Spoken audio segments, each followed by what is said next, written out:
దేవునికి స్తోత్రం. మీ అందరికీ వందనాలు. ఇప్పుడు 9వ మాట నేర్చుకోబోతున్నాం. మత్తయి సువార్త 5వ అధ్యాయం 10వ వచనం.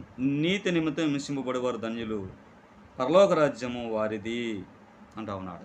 నీతి కొరకు హింస అనుభవించేవారు ధన్యులు, పరలోక రాజ్యం వారిది.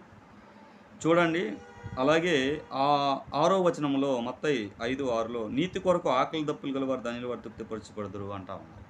ఇక్కడ నీతి కొరకు హింసలో అనుభవించాలట. హింస అంటే బాధ. యేసు ప్రభు సువార్త కొరకు హింసింపబడేవారు ఎంతోమంది ఉన్నారు. యేసు ప్రభు నమ్ముకొని యేసులో జీవిస్తూ భక్తిలో నీతిగా నడుస్తూ ఉంటే ఎంతోమంది భర్తలు, భార్యలు, పిల్లలు హింసిస్తూ ఉన్నారు. అలాగే సంఘం, సమాజం హింసిస్తూ ఉంటారు. కొంతమంది అయితే కొరడాలతో కొడతారు, కొంతమంది ఉమ్ములేస్తారు, కొంతమంది బూతులు తిడతారు, కొంతమంది ఎన్నో వేదనలు కలుగు చేస్తారు. నీతిగా భక్తిలో నడుస్తూ ఉంటే చాలా కష్టాలు వస్తాయి, చాలా బాధలు వస్తాయి. నీతిమంతులు కలుగు